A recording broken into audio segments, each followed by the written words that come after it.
नमो नमः। स्वागत है आप सभी का। आज हम लोग अपनी चौथी इकाई का जो अंतिम टॉपिक है नीति शतकम के बारे में चर्चा करेंगे। नीति शतकम से कुछ पंक्तियां दे दी जाएंगी और वो पंक्तियां पूछ लेंगी कि पंक्तियां कहाँ से है, तो आपको बताना है कि ये नीति शतकम ग्रंथ से है। ठीक है, तो हम लोग शुरू करते हैं। CVT MA किसकी तैयारी कर रहे हैं? CVT MA, और उसमें भी संस्कृत की। ठीक है, CVT MA संस्कृत की तैयारी कर रहे हैं हम लोग। उसी क्रम में आज हम लोग अपना नीति शतक देखेंगे। चलिए, नमो नमः। तो नीति शतक है। अब प्रश्न यहाँ से सामान्य प्रश्न ये पूछ सकता है कि नीति शतक के लेखक कौन है? तो इसके लेखक कौन है? भर्तृहरि जी इसके लेखक हैं। ठीक है, नीति शतक किस विधा की रचना है? तो ये मुक्तक काव्य है। ठीक है भैया, ये मुक्तक काव्य है। इधर मुक्तक काव्य का लक्षण दे दिए हैं कि मुक्तक काव्य किसे कहते हैं। तो पूर्वापर निक्षेपेणापि ही येन रसचर्मणा क्रियते तदेव मुक्तकम। ठीक है, कह रहे हैं कि जिस पद्य संग्रह के प्रत्येक पद्य अपने आप में क्या हो? पूर्ण हो। पूर्वापर निरपेक्षणापि माने किसी पर न हो, आश्रय न हो, मतलब अपने आप में पूर्ण हो, तथा जिसको अपनी सार्थकता और रस निष्पत्ति के लिए पूर्वापर प्रसंगों की आवश्यकता नहीं पड़ती, उसी को मुक्तक के नाम से जाना जाता है। अब कहा कि पूर्वापर जो प्रसंग है, जैसे हम कोई कहानी मान लीजिए हम अभिज्ञान शाकुंतलम पढ़ने चले, तो अभिज्ञान शाकुंतलम जो है, इस अभिज्ञान शाकुंतलम से पूर्व क्या घटना हुई थी और बाद में क्या घटना, पूर्व और पर माने आगे और पीछे की जो घटना है। सामान्यतः जब कोई अध्यापक पढ़ाता है, कोई श्लोक मान लीजिए किसी ग्रंथ का श्लोक पढ़ाना शुरू किया, सबसे पहले वो भूमिका बनाता है कि ये ग्रंथ क्या है, कैसे है, क्यों है, क्या है, कहाँ से आई है, किस लिए है, क्या है। ठीक है, वो भूमिका जो है वो पूर्वापर उसका प्रसंग कहलाता है। तो वही बता रहे हैं कि ये जो मुक्तक काव्य है, इस मुक्तक काव्य के लक्षण में कह रहे हैं कि इसका जो पद्य होता है, वो पद्य संग्रह, प्रत्येक पद्य अपने आप में क्या होते हैं? पूर्ण होते हैं।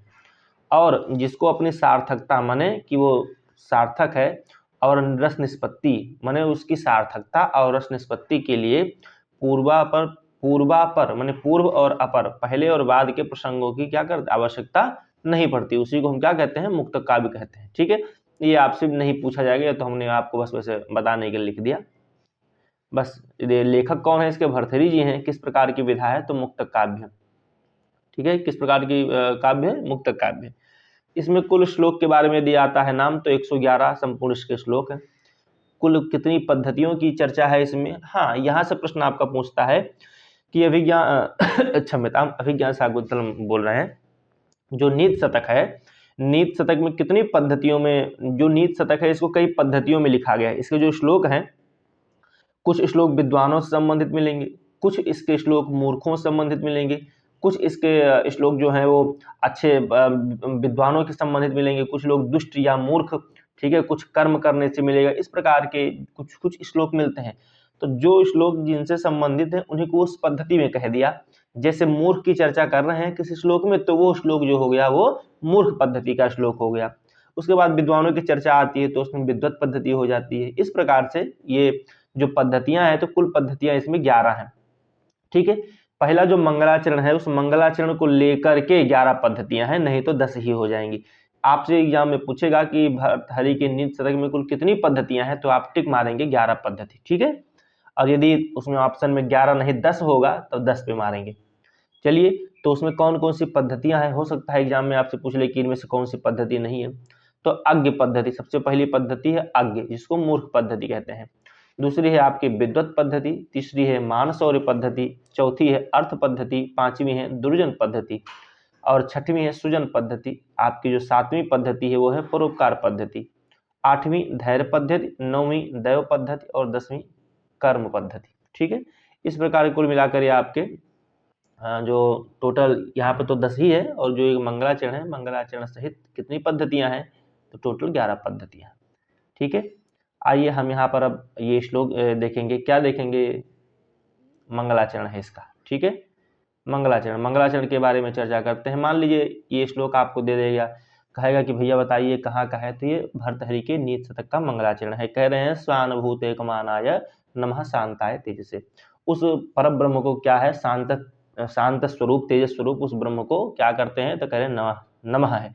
तो यहाँ पर नमस्कारात्मक है, ठीक है। किस प्रकार का मंगलाचरण है, तो इसमें नमस्कारात्मक मंगलाचरण है, ठीक है। कैसे ब्रह्म को नमस्कार कर रहे हैं, तो कह रहे हैं कि दिक् कालाद्य, कह रहे हैं दिशाओं और काल से। काल माने दिशा, पूर्व पश्चिम आदि दिशा होगी, काल भूत भविष्य वर्तमान आदि काल के द्वारा क्या है, जो अवच्छिन्न है, अवच्छिन्न है, अनंत है, चिन्मात्र है मूर्तये, ऐसे नमः शांताय को क्या कर रहे हैं, तेज से, ऐसे तेज स्वरूप को नमः शांताय, ऐसे ब्रह्म को क्या करते हैं, नमस्कार करते हैं, ठीक है। यह आपका मंगलाचरण है, इसको ध्यान से पढ़ लीजिएगा कि दिक् कालाद्यन्वच्छिन्ना अनंत चिन्मात्र मूर्तये स्वानुभूति एकमानाय नमः शांताय तेज से, ठीक है। कह रहे हैं दिक् और काल यहाँ पर दिक् से दिशा ले लेंगे, पूर्व पश्चिम उत्तर दक्षिण इत्यादि, जो 4 दिशाएं हैं, चारों दिशाओं के जो 8 और हैं, और ऊपर नीचे कुल मिलाकर 10 दिशाएं हैं, तो 10 दिशाओं और काल, काल अर्थात भूत भविष्य वर्तमान इत्यादि जो काल है, इन कालों के द्वारा जो क्या है, अवच्छिन्न है, मतलब अपरिमित है, अनंत है, जो क्या है, कैसे हैं, जो अनंत हैं, और कैसे हैं, तो कह रहे हैं चिन्ह मात्र है और मूर्त है, ठीक है। ज्ञानमय स्वरूप, चिन्ह मात्र मतलब ज्ञानमय स्वरूप है, जो अविनाशी है, अपरिमेय है, ऐसे स्वरूप वाले जिनकी सत्ता को कैसे हम पता कर पाते हैं, तो कह रहे हैं स्वानुभूति एक माना है, वो केवल और केवल स्वानुभूति, मतलब केवल उसका प्रमाण क्या है, तो केवल आत्म अनुभव ही उसका प्रमाण है। ऐसे अनंत तेज से युक्त शांत, ऐसे जो तेजस स्वरूप है, ऐसे शांति मूर्ति जो भगवान ब्रह्म है, ब्रह्म को नमस्कार कर रहे हैं, ठीक है, कि तेजस स्वरूप ब्रह्म को क्या है, नमः, नमस्कार है, ठीक है। यहाँ पे इसका हिंदी अनुवाद है, आप लोग पढ़ लीजिएगा कि पूर्व पश्चिम आदि दिशाओं, भूत भविष्य आदि काल के द्वारा जो अपरिमेय है, जिनका कोई नाप नहीं सकता, जो अविनाशी हैं, जो कभी समाप्त नहीं होने वाले हैं, तथा जो ज्ञानमय स्वरूप वाले हैं, जिनकी सत्ता का बोध यदि हम करना चाहें तो कैसे, तो जिनकी सत्ता का बोध केवल आत्म अनुभव के द्वारा ही संभव है, ऐसे जो सर्व प्रकाशक ब्रह्म है, शांति मूर्ति, शांति मूर्ति मतलब शांति स्वरूप वाले जो सर्व प्रकाशक है, सभी को प्रकाशित करने वाले ब्रह्म है, उनको क्या करते हैं, तो नमः, ऐसे ब्रह्म को क्या है, नमस्कार है, ठीक है। अब इसमें एक प्रश्न यहां से बनता है कि इसमें कौन सा छंद है, इस जो मंगलाचरण है, इस मंगलाचरण में छंद क्या है, और इसका जो मंगलाचरण है वो किस प्रकार का है। मैंने पूर्व में ही बता दिया कि मंगलाचरण नमस्कारात्मक है, जो छंद है वो अनुष्टुप है, ठीक है, और अलंकार क्या है, तो स्वभावोक्ति अलंकार है, ठीक है। अब हम लोग इसकी महत्वपूर्ण कुछ सूक्तियां देखेंगे। सूक्तियों के बारे में हिंदी नहीं लिखा हूं, बस केवल और केवल सूक्तियां ही इसमें से पूछी जाती, इसलिए मैंने आपके सामने ऐसे ही ले आया हूं। बस आप लोग सूक्तियों का एक बार ऐसे अध्ययन करते रहिए और हो जाएगा, इसमें बहुत समस्या नहीं आएगी। इसकी जो महत्वपूर्ण सूक्तियां हैं, विभूषणम मौनम अपंडिता नाम, जो अपंडित लोग होते हैं, ठीक है, अर्थात जो अपंडित, पंडित माने विद्वान, अपंडित माने मूर्ख, अभी मूर्ख पद्धति से पंक्ति आई है, तो कह रहे हैं विभूषणम मौनम अपंडिता नाम, मूर्खों का आभूषण या विभूषण क्या होता है, तो कह रहे हैं मौन, मौन ही, शांति ही अपंडितों की विभूषण है, आभूषण है। विवेक भ्रष्टानाम भवति विनिपातः शतमुखा, मूर्खस्य नास्ति औषधम, ये सब आपकी महत्वपूर्ण सूक्तियां हैं। इसमें से कोई ना कोई सूक्ति आपको एग्जाम में देखने को मिल जाएगी भैया, ठीक है। जो इंपॉर्टेंट वही मैं आपके लिए लेकर आया हूँ। संगीत साहित्य कला विहीना साक्षात पशु पक्षी विषाणहीना, ऐसा बता रहे हैं कि जो संगीत साहित्य और कला से विहीन है वो इस पृथ्वी पर साक्षात पशु के समान है। और कैसे पशु, तो कह रहे हैं पूंछ और सींग के बिना, सींग और पूंछ से रहित वह व्यक्ति पशु के समान है, जो संगीत साहित्य और कला से विहीन है। वाग भूषणम भूषणम, वाणी रूपी ही भूषण भूषण है। विद्या विहीन पशु, जो विद्या से ही हीन होता है वो क्या कहलाता है, पशु होता है। फिर कह रहे हैं सत्संगति कथय किम न करोति पुंसा, मन सत्संगति क्या नहीं करा सकती है, सब कुछ करा सकती है। प्रारब्ध उत्तम जना प्रत्यजंती, ठीक है, जो प्रारब्ध होता है, उत्तम जन जो लोग होते हैं वो शुरू किए हुए कार्य को बीच में नहीं छोड़ते हैं। न खलु वयस्तेषु हेतु, ठीक है, इसमें वह मतलब आयु का कारण बता रहे हैं, ठीक है। सर्वे गुणा कांचन माश्रियन्ते, ये सब पंक्तियां इंपॉर्टेंट है कि सारा जो गुण है वो सब धन में ही है, स्वर्ण में ही, स्वर्ण से तात्पर्य धन, ठीक है। यस्य वित्तम स नरः कुलीना सा श्रुतवान सा गुण से करके है पंक्ति, ठीक है। तो विधिर अहो बलवान इति मे मति, ज्ञान लव दुर्विदग्धम ब्रह्मा पितरम नरम न रंजयति, ये भी मूर्ख पद्धति का श्लोक है, ठीक है। इस प्रकार से न तो प्रतिनिविष्ट मूर्ख जन चित्तम आराधेत, ये भी मूर्ख पद्धति से है। यदा किंचित किंचित बुद्धिजन सकाशाद अवगतम तदा मूर्खो अस्मिति ज्वर एवं मदो में विपगतः, मुझे पहले खूब अहंकार था कि मैं ही सबसे बड़ा विद्वान हूँ, लेकिन जब मैं धीरे धीरे विद्वानों के संगति में जाने लगा तब मुझे पता चला कि मैं तो महामूर्ख हूँ, ठीक है।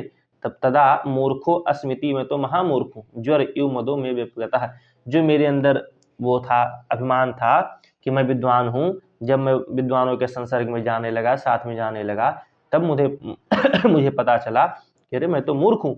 तो इस अभिमान रूपी जो मेरे अंदर ज्वर था वो मेरे से क्या हो गया, व्यपगत हो गया, दूर चला गया। वारांगने एवं नृपनीति अनेक रूपा, जो राजनीति होती है वो वारांगना के समान अनेक रूप को धारण करने वाली होती है। सेवा धर्म परम गहनो योगी नाम अगम्य, ठीक है, योगी नाम अपि अगम्य। स्वभाव एवं ऐसे परोपकारी नाम, ठीक है, परोपकारियों का स्वभाव ऐसा होता है, बता रहे हैं। इसमें सेवा धर्म के बारे में बता रहे हैं, ठीक है। मनस्वी कार्यार्थी न गणे क्षुद्रम च दुखम, जो मनस्वी व्यक्ति होते हैं वो सुख दुख की गणना नहीं करते हैं, ऐसा बता रहे हैं। शीलम परम भूषणम, ये सब आपसे एग्जाम में पूछ जा सकता है, सूक्तियां हैं। न्यायात पथम प्रविचलित पदम न धीरा, नहीं गणे क्षुद्रो जंतु परिग्रह फलुदाम, धिक्ताम चतम च मदनम च इमाम च माम च, ठीक है। सर्वम कृच्छगतो विवांछित जनः सत्वांग रूपम फलम तत्तेजस्वी पुरुषः परकृत निकृतम कथम सहते, ठीक है। ये सब है, ये वाला नहीं पूछेगा लेकिन देख लेना। नाना फलम फलति कल्पलते भूमि, ठीक है, नाना फलम फलति कल्पलते भूमि, कल्पना के भूमि पर, कल्पना रूपी लता में नाना फलम फलति, कल्पना रूपी भूमि पर जो कल्पनाएं हैं वही बता रहे हैं कि अनेक प्रकार के फल फूल फलते हैं। यम यम पश्य तस्य तस्य पुरतो माँ ब्रूहि दीनम वचा, ये उसमें वाला है कि है ना, ये पंक्ति वहां से है। रे रे चातक सावधान मनसा मित्र क्षण श्रूयताम, मणिना भूषता सर्पाक्य मसो न भयंकर, क्या मणि से भूषित जिस सर्प में मणि होता है, क्या उस मणि से अलंकृत या मणि से विभूषित सर्प क्या भयंकर नहीं होता है? हम उस सर्प के पास जाएंगे तो क्या वो सर्प हमको काटेगा नहीं? हम ऐसा कहें नहीं ये तो मणि वाला सांप है, मणिधारी है, अच्छा है, सांप होगा तो क्या यह भयंकर नहीं होता? वो भी भयंकर होता है। तो क्या जो आदमी अच्छे होते हैं तो क्या वो आदमी के अंदर कोई ना कोई बुराइयां नहीं होती है? हो सकती हैं। लेकिन यदि हम ये कल्पना कर लें कि नहीं ये जो आदमी है ये हमेशा अच्छे है और उसकी गलती हम ना देखें, ठीक है, हम कहें नहीं इसने तो ऐसा ऐसा किया था, अरे बड़ा अच्छा आदमी है, उसकी गलती सामने आने पर भी हम उसकी गलती को न माने, तो वही है कि मणिना भूषता सर्पाक्य मसो न भयंकर, क्या मणि से भूषित सर्प क्या भयंकर नहीं हो सकता? अच्छा, कौन जानता था कि प्रकृति के द्वारा इतना सुंदर जो ये बनाया गया है मोर, ठीक है, ये मोर इतना सुंदर होने के बाद भी क्या मतलब वो सांप खाएगा?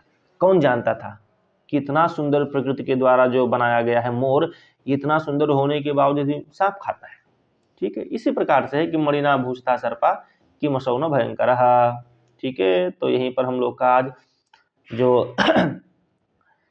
अंतिम था भरथरी के नीति शतक का, जो सूक्तियां आपसे पूछी जाती, ये जितनी सूक्तियां हमने बताई है, इन सूक्तियों को आप 2 बार 3 बार यदि पढ़ लेते हैं, निश्चित है दिन में 1 बार 2 बार कभी न कभी इसको दोहरा लें तो इसी में से सूक्ति फंसेगी, इसके बाहर से आपसे कुछ नहीं पूछेगा। तो आज हम लोग की जो यूनिट 4 थी, यूनिट 4 CVT की, ठीक है, CUET, CVT जो PG है, उस PG की जो यूनिट 4 है संस्कृत वालों के लिए, वो यूनिट हम लोगों ने 1 यूनिट खत्म की, अब तीसरी यूनिट खत्म की और चौथी यूनिट भी आज खत्म हो गई। अब हम लोग के पास केवल दूसरी यूनिट बची है व्याकरण की यूनिट, उस व्याकरण के यूनिट में भी हम लोग धीरे धीरे प्रयास करेंगे, तब तक हो जाएगा।